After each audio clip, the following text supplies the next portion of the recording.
আপনি কি কখনো ভেবেছেন কেন একজন নারী উদ্যোক্তার শুরুটা ভালো করেও হঠাৎ থেমে যান? স্বপ্ন তো অনেকেরই থাকে, সাহসও থাকে। কিন্তু কোথায় যেন একটা ফাঁকা থেকে যায়, যেটা অনেকেই ধরতে পারেন না। আজ আমি বলবো এমন ৫টি বড় ভুল নিয়ে যেগুলো অনেক নারী উদ্যোক্তা না জেনেই করে বসেন। আপনি যদি একজন উদ্যোগ নিতে চাওয়া নারী হয়ে থাকেন, তাহলে এই ভুলগুলো জানা আপনার জন্য শুধু দরকার না, এটা আপনার স্বপ্নের ভবিষ্যৎ বাঁচাতে পারে। প্রথম ভুল, পরিবারের সাপোর্ট না নিয়েই ব্যবসা শুরু করা। আপনি যতই আত্মনির্ভরশীল হন, পরিবার যদি মানসিকভাবে পাশে না থাকে, তাহলে ছোট বাধাও পাহাড় হয়ে যায়।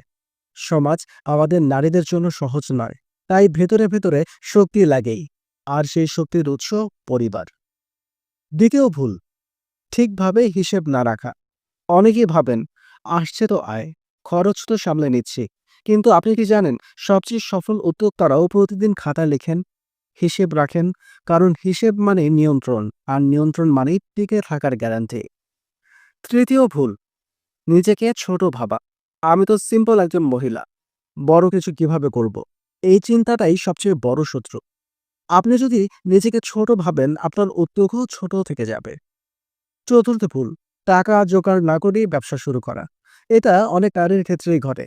ভাবেন, কি আর হবে, সামান্য কিছু দিয়েই শুরু করি।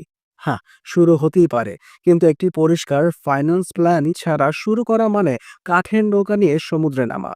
আজ সরকারি বেসরকারি বহু জায়গা থেকে লোন পাওয়া যায়, কিন্তু সেই তথ্যই জানে না অনেকেই। পঞ্চম ভুল, শেখার ইচ্ছেটা হারিয়ে ফেলা। আপনি কি জানেন, নারীদের একটা মানসিক বাধা তৈরি হয়ে যায়। আমি তো বাসার মানুষ, এত কিছু কিভাবে শিখব? অথচ এখন ইউটিউব, ফেসবুকে, এমনকি গ্রামে বসে বসেই বিজনেস শেখা যায়। শেখা বন্ধ মানেই থেমে যাওয়া। আপনি থামবেন না, শিখবেন, এগিয়ে যাবেন। এই ৫টা ভুল অনেক নারীকে তার সোনালী স্বপ্ন থেকে সরিয়ে দিয়েছে। কিন্তু আপনি যদি আজ বুঝে যান, আজ থেকেই ঠিক করতে শুরু করেন, তাহলে আপনিই হতে পারেন আগামী দিনের রোল মডেল। কারণ একজন নারী উদ্যোক্তার জার্নি শুধুই ব্যবসার না, এটা একটা চুপচাপ বিপ্লব।